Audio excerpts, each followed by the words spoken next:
গাইবান্ধা শহর বিএনপির ৫ নম্বর ওয়ার্ডের সম্মেলন ও কাউন্সিল অনুষ্ঠিত হয়েছে। বৃহস্পতিবার ২৫শে জুলাই সন্ধ্যায় আব্দুল হাই আকবর আলী খান উচ্চ বিদ্যালয় মাঠে সম্মেলনে প্রধান অতিথি হিসেবে ছিলেন জেলা বিএনপির সভাপতি ডাক্তার মাইনুল হাসান সাদিক।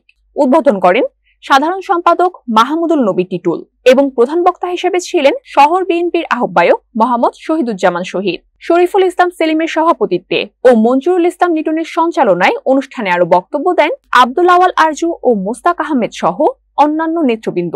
কাউন্সিলে শরীফুল ইসলাম সেলিম সভাপতি, মঞ্জুরুল ইসলাম সাধারণ সম্পাদক ও মাসুদ সাংগঠনিক সম্পাদক হিসাবে নির্বাচিত হন। সেই বিবেচনা করে তোলা দরকার যে আমাদের বিএনপি আগামী নির্বাচন হবে বাংলাদেশের ইতিহাসের কঠিনতম। বিএনপির সামনের দিনগুলো যে খুব সুখময় হবে আমি নিজে এটা মনে করি না। অনেকেই চেষ্টায় লিপ্ত আছেন, তবে শহর অনেক ভালো আছে। অন্য জায়গায়